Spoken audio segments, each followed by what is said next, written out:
নবীজি তাকায়া দেখতেছেন ওই বাঁধা হরিণী নবীজির দিকে তাকাইয়া নবীকে সালাম জানাইলেন। মনে মনে ঠোঁটটা নাড়াইয়া নাড়াইয়া নবীজির সঙ্গে কি যেন বলতেছেন। নবীও হরিণীর সঙ্গে কথা বলেন, হরিণীও নবীজির সঙ্গে কথা বলেন। ইহুদি দূর থেকে তাকাইয়া দেখতেছেন আব্দুল্লাহর ছেলে মোহাম্মদের সঙ্গে হরিণীর কি যেন ভাব চলতেছে। নবীজি আমার ইহুদির কাছে আসিয়া বলে, ও ইহুদি ভাই, এই যে হরিণীটার যে বাঁধাইয়া রাখছু, হরিণীর তুমি কি খবর রাখছো নি? মনে চাইছে শিকার করিয়া নিয়ে বাঁধিয়া রাখলা, তার যে দুইটা বাচ্চা জঙ্গলার ভিতরে 3 দিন ধরে তার কোনো খবর নাই। দুইটা বাচ্চা জঙ্গলার ভিতরে কান্নাকাটি করতেছে। ও ইহুদি ভাই, এই হরিণীটার একটু ছাড়িয়া দাও, তার একটু সুযোগ দাও, বাচ্চাদেরকে দুধ পান করায় চলে আসবে। ইহুদি বলে, পারব না, কারণ অনেক কষ্ট করি আমি হরিণীটারে শিকার করে নিয়ে আসছি, আমি তারে জবাই করিয়া ভোগ করব। নবীজি বলেন, কেমন মায়ার নবী, মনে মনে একটু চিন্তা ফিকির করার চেষ্টা করেন। কেমন রহমতের নবী আমার। নবীজি ডাক দিয়ে বলে, ও ইহুদি ভাই, এই হরিণীটারে তুমি একটু ছাড়িয়ে দাও, তার জন্য আমি রসুল নিজে জিম্মাদার হয়ে গেলাম। তাড়াতাড়ি ছাড়িয়ে দাও, ওই মা হরিণীটারে ছাড়িয়ে দাও, বাচ্চারে দুধ পান করিয়া আবার আসবে। ইহুদি একটা ফাঁদ ফালাইলু, মোহাম্মদরে কেমনে হত্যা করা যায়। নাউজুবিল্লাহ বললেন না? ইহুদি ফাঁদ ফালাইলো, আমার আপনার নবীজিরে কেমনে হত্যা করা যায়। ইহুদি এত বড় খারাপ, সারা দুনিয়ার ভিতরে খবর নিয়ে দেখেন, যত বেঈমানের গ্রুপ আছে এর ভিতরে সবচাইতে বড় খারাপ জাত হলো ইহুদি। কথা বলেন ঠিক কিনা? এই ইহুদি শুধু এই জগতেই খারাপ ছিল না, আগের যুগে ইহুদিরা খারাপ ছিল। এই সেই ইহুদি আমার আপনার নবীরে হত্যা করার জন্য ফাঁদ ফালাইল।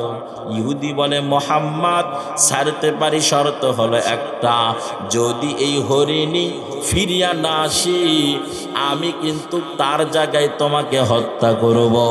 নবীজি বলেন, ও ইহুদি, আমি রসুল জিম্মাদার নিয়ে নিলাম, হরিণী যদি ফিরিয়া না আসি, যেই ছুরিটা হরিণীর গলায় চালাইতা, হরিণী ফিরে না আসলে আমার গলায় ছাড়িয়ে দিও। এরে বড়াইল এলাকার মুসলমান যুবক, ও বৃদ্ধ বাবাজি, ও পর্দার আড়ালের আম্মা জানেরা, একটু মনে মনে চিন্তা করিয়েন, আমার আপনার নবী কেমন রহমতের নবী। শুধু মানুষের নবী না, বরং জঙ্গলের পশু পাখির জন্য নবীজি রহমতের নবী। গাছের জন্য ছিলেন রহমতের নবী। গাছের জন্য কেমন রহমতের নবী, যে একটা খেজুরের কাণ্ড, গাছের ডাল আমার আপনার নবীর জন্য বড় পাগল বাড়া ছিলেন। সবাই আপনারা ইতিহাসটা জানেন, ঘটনা সবার কর্ণপহরে পৌঁছানো আছে। উস্তনে হান্নানা একটা গাছের নাম ছিল। এই গাছটা আমার নবীজির বিরহে কান্নাকাটি করতো। কথা বলেন ঠিক কিনা? নবীজি মসজিদে নববীর ভিতরে নবীজি খুতবা দিতেন, খেজুরের একটা ডাল নিয়ে নবীজি খুতবা দিতেন। যখনই মসজিদে নববীর ভিতরে উন্নতির জন্য যখনই একটা মেম্বার তৈরি করা হলো, নবীজি এখন আর ওই খেজুরের গাছের ডালটা আর ধরতে চান না। নবীজি খুতবা দিতেছেন, দেখে ওই গাছ থেকে কান্নার গুনগুন গুনগুন করে আওয়াজ আসতেছে। সাহাবীরা অবাকভাবে চেয়ে রইছেন, কে এমন করে কান্নাকাটি করে, কার চোখের পানি? সাহাবীরা তাকাইয়া দেখেন নবীজির চোখে কোনো পানি নাই, সাহাবীদেরও চোখে কোনো পানি নাই, কিন্তু মানুষের রূপের মতন কেরা কান্নাকাটি করতেছেন। নবীজি নিজেই বয়ান করলেন, ও আমার সাহাবারা, তোমরা চিন্তা করিও না, এই যে একটা খেজুরের ডাল যে তোমরা দেখতেছো, ওই খেজুরের ডাল সে নিজে কান্নাকাটি করতেছে। নবীজির সঙ্গে মরা খেজুরের ডালের কথোপকথন হয়ে গেল। নবী বলেন, ও তুমি কেন কান্নাকাটি করতেছো? খেজুরের ডাল বলে, মায়ার নবী, আপনি দীর্ঘদিন আমার সাহায্যে আমাকে ধরিয়া, মায়া মহাব্বতের সাথে ধরিয়া আমার উপর ভর করিয়া আপনি খুতবা দিতেন। এখন তো আর আপনি আমাকে ধরেন না। আমার কি দোষ ছিল? আমার তো মনে বড় অহংকারের বিষয় ছিল, গর্বের বড় বিষয় ছিল যে আমি দু জাহানের বাদশাহ রাহমাতুল লিল আলামিনের হাতের ছোঁয়া আমার জীবন বড় ধন্য। কিন্তু এখন তো আর আপনাকে আমি পাইলাম না। নবীজি আমার ডাক দেয়া বলো, ও খেজুরের ডাল, আমি রসুল দোয়া করিয়ে গেলাম জান্নাতের ভিতরে তুমি থাকবা আমি রসুলের সাথে। মুসলমানি বুয়াদি গরদান নিহাদান ऐनाने खुतबा दुसते खाजा दादान दरबा सूरत आदमी इंसाब दे अहमद अबू जहलो हामिद साबुदे आदमी रांग आदमियत लाजिमगज औदे रांगार পুনাবাসদিহি জামা। চিৎকার দেবেন আল্লাহু আকবার। নবী আমার ইহুদিকে বলো, ও ইহুদি ভাই, দেরি না করিয়া তাড়াতাড়ি হরিণগুলোকে সারিয়ে দাও। ইহুদি বলে, মুহাম্মদ, আজকে তুমি আমার গেরা করার ভিতরে আটকিয়ে গেছো, কারণ আমি ভালো করেই জানি জংলার হরিণী যদি একবার সারা পায় কোনোদিন আর ফিরিয়া আসবে না। নবীজির কাছ থেকে বিদায় নিয়া মা হরিণী রওনা করলেন। যাইতে যাইতে জংলার ভিতরে ঢুকিয়া যেই জায়গায় হরিণী বসবাস করত, হরিণী গিয়ে দেখে তার দুইটা বাচ্চা জাগার ভিতরে বসিয়া দুর্বল দুর্বল হয়ে গেছে, আগের মতন শক্তি বাচ্চাদের গায়ে নাই। মাকে আসা দেখিয়া পাগলের মতন ছোট দুইটা বাচ্চা ছুটিয়া মার কাছে গেল, আম্মু, এতদিন তুমি কোথায় ছিলা? আমরা দুইটা ভাই, এখনো আমাদের পেটে কোনো খানা নাই ঠিক মতন। আল্লাহর নবীজির কাছ থেকে বিদায় নিও মা হরিণী বাচ্চা দুইটারে বলে, ও বাচ্চারা, দেরি করিও না, কথা বেশি বাড়ানো যাবে না, তাড়াতাড়ি দুধ পান করিয়া নেও, আমাকে তাড়াতাড়ি ইহুদির বাড়িতে ফিরিয়ে যাইতে হবে। আমি যদি না যাই আমার গলার ছুরিটা মায়ার নবীর গলায় যাবে। আল্লাহর নবীজির কাছে ফিরে আসলেন ইহুদি। তাকাইয়া দেখতেছেন মা হরিণীও ফিরে আসছে, ছোট দুইটা ছানা বাচ্চা তারাও ফিরে আসছে। নবীজির সামনে আসিয়া এই তিনটা হরিণী নবীজির সামনে মাথা নোয়াইয়া কি যেন বলতেছেন। ইহুদি দূর থেকে দেখতেছি, বড় আশ্চর্য হয়ে গেল, জংলার হরিণী সারা পাইয়া কেমনে ফিরিয়া আসলো। মোহাম্মদ বলে ডাক দে, বলে, মোহাম্মদ, এই হরিণীর সঙ্গে তুমি কি কথা বলতেছ? নবীজি বলেন, ইহুদি ভালো করে শুনিয়া নাও, এই হরিণী আমার সঙ্গে কি বলতেছে জাননি? কি বলে গো নবীজি? বলতেছি, আমি জংলায় গিয়েছিলাম দুধ পান করানোর জন্য, কিন্তু আমার দুইটা বাচ্চা এখনো পর্যন্ত দুধ পান করে নাই গো নবীজি। আমি যাওয়ার সাথে সাথে আমাকে প্রশ্ন করেছে আমার বাচ্চারা, ও মা, এতদিন কোথায় ছিলেন? আপনি কেন আসলেন না? কোনো খানা নাই। ও গো নবীজি, আমি ওই সময় বলিয়েছিলাম, বাবারা দেরি করিও না, তাড়াতাড়ি দুধ পান করিয়ে নাও, আমি যদি দেরি করি আমার নবীজির গলায় ছুরিয়ে যাবে। আল্লাহর নবীজির সামনে মা হরিণী বলে, ও মায়ার নবী, আমার এই দুইটা বাচ্চা আমার এখনো দুধ পান করে নাই। নবীজি বলেন, কেন বাচ্চারা দুধ পান করে নাই? মা হরিণী বলে, পয়গম্বর, যখনই আপনার কথাটা আমি তাদের সামনে পেশ করেছি, আমি না আসলে আপনার গলায় ছুরি যাবে। আমার এই ছোট দুইটা বাচ্চা বলছে আমরা দুধ পান করব না। যেই মায়ার নবী, এত মায়ার নবী, যেই নবী আমার মায়ের জিম্মাদার হইছেন, এত ভালো রহমতের নবীর না দেখে আমরা দুধ পান করব না। আমার নবীজির সামনে আসিয়া হরিণী তার বাচ্চা সহকারে নবীজির সামনে আসে কৃতজ্ঞতা পেশ করলেন। ইহুদি এমন কথা শুনিয়া ইহুদি হাতটা বাড়াইয়া বলে, পয়গম্বর, আপনাকে আমরা ঠিক মতন চিনতে পারি নাই। ওগো নবীজি, আমি আর এই ইহুদি ভাবে থাকতে চাই না। হাতটা বাড়াইয়া দিলাম, কালেমা পড়ে জাগাত মুসলমান হয়ে গেলেন। তাহলে আমার আপনার নবী শুধু মানুষের নবী না, শুধুমাত্র দুনিয়ার জগৎবাসীর জন্যই শুধু রহমতের নবী না, আমার আপনার নবী জঙ্গলের পশু পাখির রহমতের নবী। কথা বলেন ঠিক কিনা? এমন মায়ার নবীর আমরা চিনলাম না।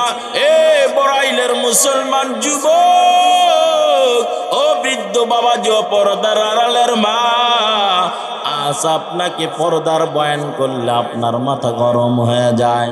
এর যুবক ভাই, নামাজের কথা বললে তোমার মাথা গরম হয়ে যায়। মসজিদের মিনার থেকে ফজরের মুয়াজ্জিনের কণ্ঠে আজান আসা শুরু হয়ে যায়।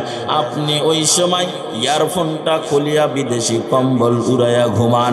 একটাবার চিন্তা করিয়া দেখছেননি, ওই সময় যদি আল্লাহ আজরাইল পাঠাইয়া দেয় আর আল্লাহর পক্ষ থেকে আসিয়া যদি জানটা আপনার এই মাটির দেহ থেকে যদি টান দিয়ে বের করে নাই, আপনার কোনো আওয়াজ থাকবে না, নিথর দেহটা খাটের উপর পড়িয়া থাকবে। জনম দুঃখিনী মা, যেই মা সন্তানের জন্য কেমন মায়ার মা, এই যে কঠিন শীতের রাত যায়, আপনার জন্য খানা পিনা পাকাইয়া মা রেডি হয়ে থাকেন। একটা দিন বলে না, সন্তান 3 বেলা খানা পাকাইলাম, প্রতি মাসে 3000 টাকা বেতন দিবা বলছে কোনো মা আছেন? এত সুন্দর মায়ার মা, ওই মাটা পর্যন্ত ওই দিন চিৎকার দিয়ে বলবে, কেউ কোথায় যাইবা না, আমার এই কলিজার টুকরা ধন আজ দেখে আমাদের ভিতরে আর জিন্দা নাই। তোমার কোনো আওয়াজ হবে না রে যুবক। ওই দিন মনে মনে একটু চিন্তা করো, কাবাক মরা কাবার স্মৃতিটা জেহেনের ভিতরে ঢুকাও। আপনার ইন্তিকাল হয়ে যাবে, আত্মীয় স্বজন সবাই এসে আপনার মরা দেহটা দেখবে, কোনো আওয়াজ থাকবে না। আত্মীয় স্বজনটা সাইড দিয়ে ঘুরবে, তাদের জুতার আওয়াজ পর্যন্ত আপনার কান পর্যন্ত যাবেন, শুনবেন। সবাই মিলিয়ে আপনার ওই চারবিহারার পালকি, যেই পালকি রে দেখলে মসজিদে অন্তরে ভয়, আপনি মসজিদের পালকিটারে দেখিয়া অন্তরে ভয় লেগে যায়। আপনি সন্ধ্যাবেলা মসজিদে একা একা ঢুকতে চান না, কারণ মাথার উপরে পালকিটারে লটকানো আছে। ওই পালকির ভিতরে আপনার উঠাইয়া আত্মীয় স্বজন সবাই মিলে কবরে নামাইয়া দিবে। নবীজি বলেন, যখনই কোনো মাইয়তকে কবরে রাখা হয়, চারিদিক থেকে যখন বাঁশ নামানো শুরু হয়ে যায়, ওই মাইয়ত নিজে বুঝতে পারে যে তার মাথার উপরে বাঁশগুলো বিছানো হইতেছে, কলা পাতা বিছানো হইতেছে, টনের উপর টন মাটির চাকাগুলো তার বুকের উপর দেওয়া হইতেছে। নবীজি বলেন, ওই সময় ওই জাহান্নামী পাপিষ্ট বান্দারা অন্ধকার কবর থেকে চিৎকার দিতে থাকে আর বলে, তোমরা কারা গো, আমারে কেন এই জায়গায় রাখিয়া বিদায় নিয়ে যাইতেছো? আমার বিল্ডিং কোথায় গেল? ওই ঝাড়বাতিওয়ালা আমার ঘরটা কোথায় গেল? আমার জাজিম কোথায়? বিছানা কোথায়? তোষক কোথায়?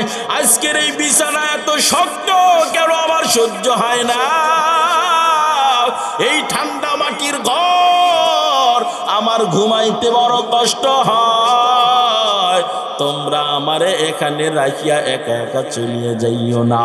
নবীজি বলেন ওই মাইয়াতের আত্মীয় স্বজন যখন সরিয়া যাইতে থাকে, মানুষের জুতার আওয়াজ ওই মৃত ব্যক্তি নিজ কান দ্বারা অনুভব করতে পারে, শুনতে পারে, আর চিৎকার দিয়া বলতে থাকে, তোমরা আমারে এখানে রাখিয়া কোথায় যাও, আমারে তোমরা সাথে করে নিয়ে যাও।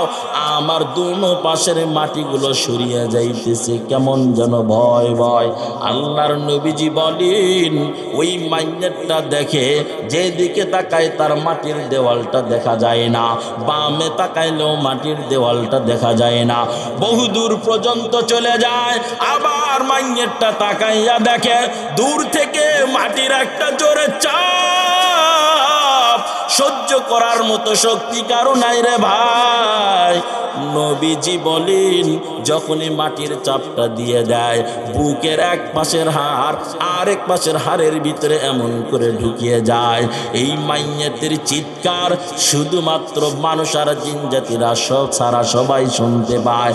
দেখবেন কোন কবরের পাশ দিয়া গরু হাঁটলে চোখ দ্বারা যদি পানি বের হয়, মনে করবেন অন্ধকার কবরে বড় কষ্টে আছে, আযাবে আছে। জিন জাতি আর মানুষ ছাড়া সব প্রাণীরা বুঝতে পারে অন্ধকার কবরে কার আযাব হইতেছে আর কে জান্নাতের বিছানায় ঘুমাইয়া রইছে। এরপর এলাকার মুসলমান যুবক ও পর্দার আড়ালের মা ও বৃদ্ধ বাবাজিরা, একটু মনে মনে চিন্তা করিয়েন, যেই বাড়ির আজকে আপনি মালিক হয়েছেন, ওই বাড়ির আগে মালিক ছিল আপনার পরদাদা, এরপরে আসলো আপনার দাদা, এরপরে আসলো আপনার বাবার সিরিয়াল, এখন আসলো আপনার সিরিয়াল। দেখতে দেখতে কোন সময় যেন যৌবনে পাও দিয়া বিবাহ করলেন, বাচ্চা কাচ্চা সব কিছুই হয়ে গেল। কোন সময় যেন সংসার গোছাইতে গিয়ে আপনার সাদা কালো দাড়ি সাদা হয়ে গেল, মাথা ভর্তি চুলগুলো উঠিয়া টাকলাই পরিণত হয়ে গেল। হঠাৎ করে এক সময় দেখবেন আজরাইল আসিয়া হাজির, সহ্য করার শক্তি কারো নাই রে ভাই। আজরাইলের রূপ দেখিয়া জাহান্নামী পাপিষ্ঠ বান্দাদের কলিজা জাগাত ফাটিয়ে যাবে। একটু মনে মনে চিন্তা করো, যেইভাবে চলতেছে এইভাবে যদি কবরে যাও সহ্য করতে পারবানি? এই যে জমিন থেকে 9,29,55,097 মাইলের আজকে সূর্যের আলোগুলো রয়, হাসরের ময়দানে আল্লাহ তাআলা ওই দিন সূর্য আজকে একটা মুখ দিয়ে তাপমাত্রা ছাড়াই, আল্লাহ ওই দিন সূর্যকে বলবেন, ও সূর্য আজ তুমি 12টা মুখের তাপমাত্রা দিয়ে তুমি আলোটা ছাড়িয়ে দাও, তাপ ছাড়িয়ে দাও। নবীজি বলেন আজ জমিন থেকে এত দূরে সূর্য, কিন্তু ওই দিন হাসরের ময়দানে মানুষের 1.5 হাত মাথার উপর আসবে এই সূর্যের তাপমাত্রা। কেমনে সহ্য করবারে ভাই? এই জন্যই তো বড় প্রয়োজন রহমাতুল লিল আলামিনের আদর্শ, কথা বলেন ঠিক কিনা? নবীজির আদর্শ বিনা জীবন সুন্দর করা সম্ভব না। এ বড়াইল এলাকার মুসলমান যুবক ও বৃদ্ধ বাবাজি ও পর্দার আড়ালের মা, এই বিষয়টা নিয়ে বয়ান করা সহজ, মানা বড় কঠিন, কথা বলেন ঠিক কিনা? যারা মানতে পারছে তারাই জমিনে বড় সফল, কথা বলেন ঠিক কিনা? এই জন্য আসুন আমার নবীজির সুন্নতটার জীবনের পণার প্রতিজ্ঞা হিসেবে সামানা বানাইয়া নি। নবীজি বলেন কুল্লু উম্মতিন ইয়াদখুলুনাল জান্নাতা ইল্লা মান আবা, কিলা মান আবা, ক্বালা মান আতানি দাখালাল জান্নাতা ওয়া মান আসানি ফাকাদ আবা। সাহাবীদের মাঝে নবীজি বললেন কুল্লু উম্মতিন ইয়াদখুলুনাল জান্নাতা, সব উম্মতরা হলো জান্নাতি, ইল্লা মান আবা, নবীজি বলেন তবে যারা অস্বীকার করে তারা কিন্তু জাহান্নামী। সাহাবীরা বলে পয়গম্বর কারা আপনাকে মানে আর কারা আপনাকে মানে না, বুঝবো কেমনে? নবীজি বলেন মান আতানি দাখালাল জান্নাতা, যে উম্মত আমি রসুলকে অনুসরণ করলো সে আমি রসুলকে মানার কারণে জান্নাতে গেল, আর যারা আমি রসুলকে অনুসরণ করলো না তারা বিনা হিসাবে যাবে জাহান্নামে। এই জন্য বড় প্রয়োজন নবীজির ইতাআত কেমনে করবেন, নবীজির ইতাআতটা কেমনে হবে। নবীজি বলেন মান আহাব্বা সুন্নতি, যেই উম্মত আমি রসুলের সুন্নতকে ভালোবাসলো, সে আমি রসুলকে অনুসরণ করলো, আর যা আমি রসুলকে অনুসরণ করলো সে থাকবে আমি রসুলের সাথে জান্নাতে। বাংলাদেশের পূবাল হাওয়া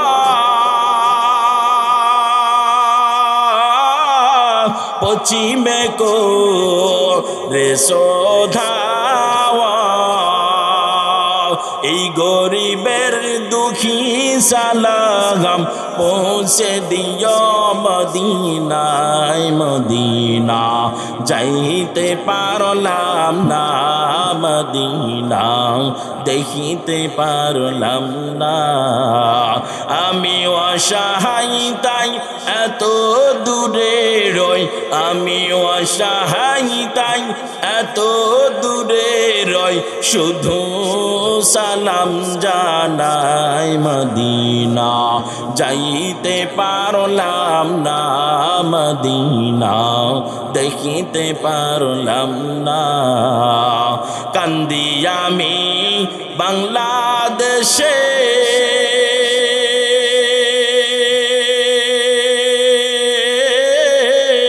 যাইতে নবী রোদেশে, যাওয়ার ইচ্ছা আছে না নাই? কান্দি আমি পাগল বেশে যাইতে নবী রোদেশে, এই পাগলকে কে নিবে সোনার মদিনায়। মদিনা যাইতে পারলাম না, মদিনা দেখিতে পারলাম না। আমি অসহায় তাই এত দূরে রই, আমি অসহায় তাই এত দূরে রই, শুধু সালাম জানাই মদিনা যাইতে পারলাম না, মদিনা দেখিতে পারলাম না। চিৎকার দেবেন আল্লাহু আকবার। নবীজি আমার বলেন যেই উম্মত আমি রসুলকে অনুসরণ করলো সে আমি রসুলকে মানার কারণে জান্নাতে যাবে, আর যা আমি রসুলকে অনুসরণ করলো না, না করার কারণে সে জাহান্নামে যাবেন। নবীজি বলেন কোন উম্মত আমি রসুলকে অনুসরণ করলো আর কে করলো না, বুঝবা কেমনে? নবীজি বলেন যেই উম্মত আমি রসুলের সুন্নতকে ভালোবাসলো সে আমি রসুলকে অনুসরণ করলো, আর যার ভিতরে সুন্নত নাই সে আমি রসুলকে অনুসরণ করলো না, ভালোবাসলো না। একটু মনে মনে খেয়াল করো, নিজে নিজে ফিকির করো, আমি রসুলের কোন সুন্নতটারে মানলাম আর কোন সুন্নতটারে মানলাম না। ও যুবক ভাই, আজ তুমি মাথায় নবীজির সুন্নতের টুপি রাখতে চাও না, স্মার্ট ভাবটা তোমার বিলীন হয়ে যাবে না? এই কারণে টুপি মাথায় দিতে চাই না, লম্বা জামা গায়ে দিতে গেলে লজ্জা লাগে, অথচ লম্বা জামা রসুলের সুন্নত, কথা বলেন ঠিক কিনা? মিসওয়াক করা নবীজির সুন্নত, মা বাবার সঙ্গে ভালো ব্যবহার করা নবীজির সুন্নত, মুরব্বীদেরকে সালাম করা, ভালোবাসা অন্তর থেকে মায়া করা সুন্নত, কথা বলেন ঠিক কিনা? ছোটদেরকে আদর যত্ন করা নবীজির শিক্ষা সুন্নত, কথা বলেন ঠিক কিনা? আমি যদি আমার রসুলের দাড়ি বুঝেন তো, দাড়ি কি বুঝেন না? নবীজি বলেন দাড়ি সুন্নতের ভিতরে নবীজির একটা সুন্নত হলো দাড়ি মোবারক। একটু মনে মনে খেয়াল করেন আপনার দাড়ি কতটুকু রাখছেন, দাড়ি নবীজির সুন্নতটা আছে কি নাই? যদি আপনার দাড়ি না থাকে, আপনার দাড়ির দিক দিয়ে রসুলের সুন্নতকে অনুসরণ করেন নাই, কথা বলেন ঠিক কিনা? তাহলে এই দিক দিয়ে আপনি রসুলকেও অনুসরণ করলেন না। রসুল বলেন উম্মত তুমি এই দিক দিয়ে আমি রসুলকে তুমি অস্বীকার করলা, নাউজুবিল্লাহ বলেন। এই জন্য আসা নবীজির সুন্নতটারে আপন করিয়া লও, নবীজির সুন্নতটারে গলার মালা বানাইয়া লও, এই বয়ান যে করিয়া দিলাম, জানি না আগামী দিন থেকে কোন যুবক ভাই আমলের জন্য তৈরি হবেন। বলা বড় দুষ্কর, পাওয়াও বড় কঠিন, কথা বলেন ঠিক কিনা? এই জন্য বড় প্রয়োজন নিজের অন্তরটারে আগে ইসলামের জন্য উজাড় করে দেওয়া। আপনি যদি সব কিছু মেনটেন করতে চান, তাহলে আগে প্রয়োজন নবীজির আদর্শ এবং কোরআন, কথা বলেন ঠিক কিনা?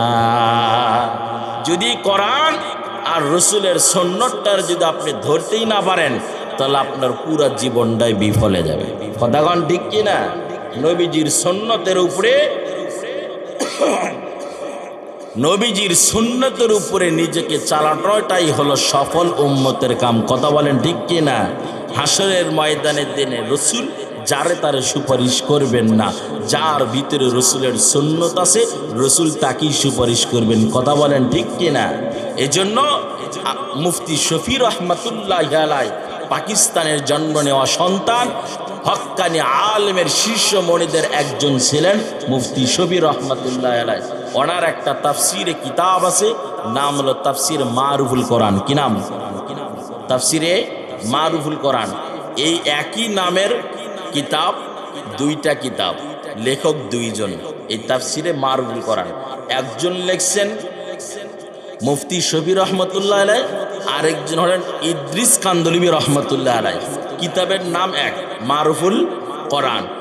এই কিতাবের পার্থক্য বুঝবেন কেমনে, কোন লেখক কোনটা লেখছেন?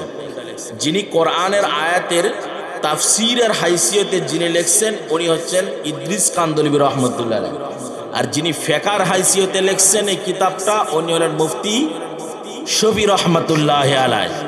এই মুফতি শফি রহমতুল্লাহ আলাইহি আপনি যদি রসুলের সুন্নত মানেন, বলবেন হুজুর আমি থাকি বাংলাদেশে, এত দূর থেকে সুন্নত মাইনা রসুলকে আমাকে চিনবেন? মক্কা মদিনায় যারা আছেন তারাই তো রসুলের কাছের মানুষ। কথা বলেন ঠিক কিনা? কিন্তু রসুল কি বলে? মুফতি শফি রহমতুল্লাহ আলাইহি আল্লাহর বান্দা রসুলের কেমন বড় আশিক,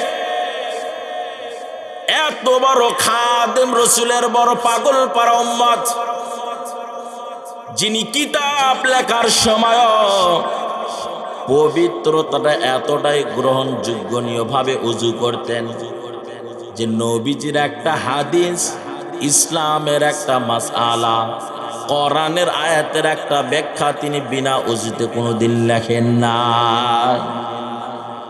এই সেই কেমন বড় আশিক, মনে বড় আশা, এত কিছু শিখলাম কিন্তু নবীজির রওজা যে আমি দেখতে পারলাম না। মনটা বড় ভরা আশা, আমি নবীজির রওজায় গিয়ে ডাইরেক্ট সালাম জানাবো পাকিস্তান থেকে, আর না সারাটা জীবন পাকিস্তানে বসিয়া নবীজিরে সালাম জানাইলাম, ফেরেশতার মাধ্যমে রসুলের কাছে পৌঁছানো হলো। আমার মনে বড় আশা ডাইরেক্ট নবীজির রওজার কাছে গিয়ে আমি সালাম জানাব। মুফতি শফি রহমাতুল্লাহি আলাইহি কাবা ঘরের কাজটা শেষ করিয়া মদিনার দিকে রওনা করছেন। মাঝে মাঝে মনের ভিতরে উদয় হইতেছিল, হে মুফতি শফি, তুমি যে রসুলের দরবারে যাইতাছু, তুমি তো মনে বড় আশা নিয়ে আসছো রসুলের রওজায় গিয়ে তুমি সালাম জানাইবা। এরে শফি, একটু চিন্তা করো, রসুল তোমার সালামের যদি জবাব না দেয় তখন তুমি কি করবা? মুফতি শফি রহমাতুল্লাহি আলাইহি একবার মনের ভিতরে বড় আশা, ডাইরেক্ট নবীজির রওজায় গিয়ে আমি সালাম জানাবো। আবার মনে মনে ভয় লাগে যদি রসুল সালামের জবাবটা যদি না দেয়। বান্দা এক একটা করে কদম আগায়, আস্তে আস্তে নবীজির রওজার একদম সন্নিকটে এসে গেলেন। নবীজির রওজার আগে কয়েকটা খুঁটি দাঁড় করানো আছে। মুফতি শফি রহমাতুল্লাহি আলাইহি একটা খুঁটির সঙ্গে হাত লাগাইলেন।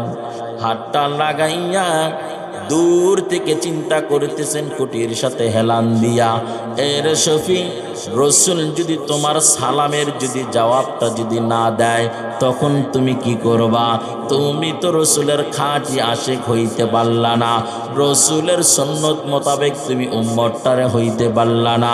মুফতি শফি রহমাতুল্লাহি আলাইহি এমন চিন্তা করার মধ্য দিয়া একটু তন্দ্রাচ্ছন্নতার ভাবটা আল্লাহর বান্দার ভিতরে আল্লাহ নিয়ে এসে দিলেন। হঠাৎ করে খুঁটি ধরা অবস্থায় বান্দা ঘুমিয়েই পড়ছেন। হঠাৎ করে ঘুমের ভিতরে মদিনার দুজাহানের বাদশাহ হাজির। আল্লাহর বান্দা ঘুমের ভিতরে তাকায় দেখতেছেন নবীজি কি যেন বলতেছেন। হঠাৎ করে বান্দা লক্ষ্য করেন দুজাহানের বাদশাহ সরকারে দো আলম নবীজি ডাক দিয়ে বলেন, হ্যাঁ শফি, মনে বড় চিন্তা করিও না, তুমি নিজেকে ভয় সংকুচ করতেছ যে আমি রসুল তোমার সালামের জবাব দিই কি দিই না। আরে শফি, তুমি ভালো করে শুনিয়া না, তুমি পাকিস্তানে থাকলে কি হবা? তুমি আমি রসুলের রওজার কাছে, কারণ তোমার ভিতরে আমি রসুলের সুন্নত আছে। যার ভিতরে আমি রসুলের সুন্নত আছে ও শুধু বাংলাদেশ না, ইন্ডিয়া না, পাকিস্তান না, লন্ডন না, পৃথিবীর যেখানেই থাকুক না কেন, সে আমি রসুলের একদম সন্নিকটে। মুফতি শফি রহমাতুল্লাহি আলাইহি ঘুম থেকে জাগিয়া দিলেন রওজার দিকে একটি সালাম। এই সালামটা দেওয়ার সাথে সাথে আল্লাহর নবীজি রওজা থেকে ডাইরেক্ট সালামের জবাব দিয়েছে। ইমামুল আউয়ালিন আল আখিরিন বাহরে সাদকা রহমাতান লিল আলামিন সাইয়্যিদুল কাওনাইন খাতমুল মুরসালিন আখিরামত বুয়াদ ফখরুল আউয়ালিন শুধু ওয়াজুদাস রহমাতাল লিল আলামিন মসজিদে শুধু আমার জমিন। চিৎকার যেমন আল্লাহু আকবার। এই জন্য নবীজি বলেন, কুল্লু উম্মতি ইয়াদখুলুনাল জান্নাতা ইল্লা মান আবা। নবীজি বলেন সব উম্মতি যাবে জান্নাতে, তবে যারা আমি রসুলকে অস্বীকার করে। সাহাবীরা বলে, পয়গম্বর কে আপনাকে অস্বীকার করলো? নবীজি বলেন, যেই উম্মত আমি রসুলকে অনুসরণ করলো সে জান্নাতে যাবে, আর যারা আমি রসুলকে অনুসরণ করলো না সে আমি রসুলকে অস্বীকার করলো, আর অস্বীকার করার কারণে সে জাহান্নামে যাবে। নবীজি বলেন, কে আমাকে অনুসরণ করলো? যেই উম্মত আমি রসুলের সুন্নতটার মানছে সে আমি রসুলকে অনুসরণ করলো। নবীজির একজন আশিক পাগল সাহাবী আমর ইবনে নাস রাদিয়াল্লাহু তাআলা উনি মুসলমানদের সঙ্গে কোন একটা বাদশার রাজদরবারের মেহমান হয়ে গেলেন। রাজদরবারের ভিতরে খানা বিছিয়ে দেওয়া হলো, দস্তরখানাটাও দেওয়া হলে সেখানে খানা কিছু বিছিয়ে দেওয়া হলো। সবাই খাওয়া শুরু করেছেন। আমর ইবনে নাস রাদিয়াল্লাহু তাআলা উনি খানা খাওয়ার সময় যেই খাবারগুলো দস্তরখানার উপর পড়িয়ে গেছে, রাজদরবারের মন্ত্রী পরিষদগুলো তাকাইয়া দেখতেছে মুহাম্মাদের আশিক উম্মতটা কেমন নবীজির জন্য বড় পাগল। খানা খাইতেছেন, কিছু খানা দস্তরখানায় পড়িয়া যায়, দস্তরখানে পড়িয়া যায়, সেখান থেকে বান্দা আবার উঠিয়ে উঠিয়ে খাওয়া শুরু করেছেন। মন্ত্রী পরিষদরা বলা শুরু করে দিল, হে আমিরুল ইবনে নাস, এইটা রাজ দরবারের জন্য দেখতে অভদ্রতা মনে হয়। এই যে খানা প্লেট থেকে পড়িয়া দস্তরখানায় পুড়িয়ে গেছে, এই খাবার তুলিয়া খাওয়া দেখতে অভদ্রতা মনে হয়। আমরুল ইবনে নাস কেমন আমার আপনার নবীজির আশিক উম্মত ছিলেন, সাহাবীদের একজন বড় মাপের একজন সাহাবী। ওই সাহাবী রাগান্বিত সুরে বলে, আমি তোমাদের বোকা মানুষের কারণে, তোমাদের মতন বেকুবের কারণে আমার বন্ধু হাবিবুল্লাহ নবী মুহাম্মাদের সুন্নত আমি কখনো ছাড়ব না। কেমন বড় নবীর বড় আশিক! আমরা নামাজ নামাজের সময় ঢোকার সময় মাথায় টুপি দিই না। নামাজে দাঁড়িয়ে যখন মসজিদের মসজিদ একামত দেওয়া শুরু করে ওই সময় জামাতের কাতারের ভিতরে চিল্লানের আওয়াজ হয়, কথা বলেন ঠিক কিনা? মাথায় মাথায় টুপি দেওয়ার কথাও মনে থাকিয়ে না। যখন ইমাম সাহেব তাকবীর বলে ওই সময় অনেক মুসল্লি টুপি বার করে মাথায় দেয়, কথা বলেন ঠিক কিনা? নামাজের সালাম ফিরানো শেষ, বান্দার মাথায় আর টুপি থাকতে চায় না। আবার কেউ আছে মসজিদের গেট দিয়ে বাড়ায় টুপিটা খুলিয়া পকেটে রাখে, কথা বলেন ঠিক কিনা? অথচ হযরতে বেলাল আমার নবীর কেমন বড় আশিক, হযরতে বেলাল গোসল করতেছেন, দেখে তার মাথার ভিতরে টুপি দেখা যায়। সাহাবীরা বলো, বেলাল গোসল করার সময় তোমার মাথার ভিতরে কেন টুপি?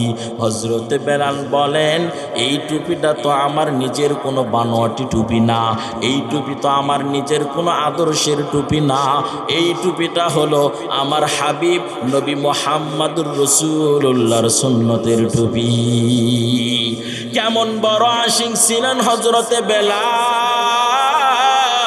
এর বড়াইলের মুসলমান যুবক, ও বৃদ্ধ বাবাজি, ও পর্দার আড়ালের আম্মা জানেরা, একটু মনে মনে চিন্তা করিন, আপনারাও তো মা, খাজা মঈনুদ্দিন চিশতির মাও তোমার মা, আনোয়ার শাহ কাশ্মীরির মাও মা, হযরতে বেলালের মাও তো মা ছিলেন। আপনার সন্তানকে আপনি নামাজের জন্য বলতে পারেন না, আপনার স্বামীটারে আপনি রাসূলের সুন্নতের পথে নিয়ে আসতে পারলেন না। এরপর বড়াইলের মুসলমান যুবক বৃদ্ধ বাবাজি, আপনারা কথাটা দিলের কান দিয়ে শোনেন। এখন যে কথাটা বলতেছি এইটা আমার আম্মা জানদের জন্য বলতেছি। ও আম্মা জানেরা, এই মাঠে বিগত কয়েক বছর ধরে বয়ান চলতেছে, মসজিদের খতিব সাহেবদের বয়ান চলতেছে, এরপরও আপনার স্বামী নামাজি হয় না, আপনার ছেলেও নামাজি হয় না। এরে আম্মা জান, আমাদের বয়ানে কোনোদিন সন্তান ভালো হবে না, আপনার স্বামীকেও নামাজি বানানো সম্ভব না। কিন্তু আপনি যদি আজকের এই বয়ানের পর থেকে সহযোগিতা করেন, আপনার স্বামীও নামাজি হবে, আপনার ছেলেও নামাজি হয়ে যাবে। আপনি যদি ঘরের ভিতরে আওয়াজ দিয়ে বলেন, ও প্রাণের স্বামী, এই জমিনের ভিতরে কত স্বামীরা আছে, কত বোন আছে যাদের কপালটা অনেক বড় ভালো, অনেক স্বামীরা আছে দাঁড়াইয়া তাহাজ্জুদের নামাজ পড়ে। ও প্রাণের স্বামী, আমার মনে বড় আশা, আমি চাই একজন 5 ওয়াক্ত নামাজি স্বামীর স্ত্রী হতে, কথা বলেন ঠিক কিনা? আপনার সন্তানটারে আপনি বলবেন, ও সন্তান, আমি মা বছরের পর 3 বেলা খানা পাকাইলাম, আমি কোনোদিন তোমার কাছ থেকে বেতন চাই নাই রে বাবা, তোমার গায়ের জামা কাপড় ধৌত করলাম, তোমার লালন পালন করিয়া বড় করলাম, তোমার বউটারও দেখাশোনা করলাম, তোমার ঔরজাতের সন্তান যে নাতি নাতিদেরকেও আমি দেখাশোনা করলাম। এর সন্তান, আমি মা তোমার কাছ থেকে কোনো বিনিময় চাই না, আমি শুধু চাই আমার ঘরে আমার সন্তান যেন 5 ওয়াক্ত নামাজি হয়। এরে আম্মা জান, আপনি যদি এমন করে নিজের স্বামী আর সন্তানকে দিলটা খুনিয়া যদি একটু দাওয়াত দেন, আমার দিলে বড় বিশ্বাস এই ঘরের ভিতরে যত পুরুষ আছে সবগুলো হবে নামাজি, কথা বলেন ঠিক কিনা? আমার আম্মা জানেরা যদি সজাগ হইয়া একদিনের যদি ট্যাবলেটটা ঠিক মতন খাওয়াইয়া নেয়, দেখবেন যে বড়াইলের মসজিদের এই মসজিদের ভিতরে মুসল্লির জায়গা হবে না, কথা বলেন ঠিক কিনা? আম্মা জানেরা, বয়ান শুনেন ঠিক, তবে বাচ্চাদেরকে এবং স্বামীকে কখনোই টাইট দেয় না, কথা বলেন ঠিক কিনা? আম্মা জান, আপনাদেরকে বলিয়ে গেলাম, আমি ইউনুস বিন শহীদুল্লাহ আজ ভালো আছি, কালকে ভালো নাও থাকতে পারে, এই কথাটা বলে গেলাম। আপনার ঘরের মানুষকে ভালো করার জন্য আপনার চেয়ে বড় হাতিয়ার আর কেউ নাই। কারণ নারীর কথার প্যাঁচে পড়লে কোনো পুরুষ নাই যে সোজা না হয় বেকা হবে, কথা বলেন ঠিক কিনা? অনেক পুরুষ এরকম আছে না, বইয়ের কথা ছাড়া মতারও সুযোগ নেই, আছে না নাই? ছোট্ট একটা ওয়াকিয়া কয়েই ফেলি, হ্যাঁ, পরে আর সময় হয় কিনা, হায়াতে থাকি কিনা এটাও বলা যায় না। এই যে এরকম একটা মাহফিল, অনেক বড় একটা মাহফিল সাজানো হয়েছে, একজন বক্তা সাহেব স্টেজে আসলেন, কথা বললেন যে ভাই এখানে কে কে আছেন যে বইয়ের ভাড়া, বইয়ের ভাড়া বুঝেননি? যে বইয়ের কথায় ওঠা বসা করে, বইয়ের কথায় চলাফেরা করেন। তো বলতেছে এক গ্রুপ ডান দিকে গেছে, এক গ্রুপ বাম দিকে গেছে। এক গ্রুপ কোন দিকে গেছে? ডান দিকে গেছে। আরেক গ্রুপ বাম দিকে গেছে। কিও ভাই তোমরা কারা কোন দিকে গেলা? বলে আমরা ডানে যারা আছি সবাই হলো বইয়ের কথায় ওঠা বসা করি। কি কথায়? বইয়ের কথায় ওঠা বসা করি। বাম দিকে যারা আছে বলে আমার বইয়ের কথার দরকার নাই, আমি আমার ঘরে মাতবর। কথা বলেন ঠিক কিনা?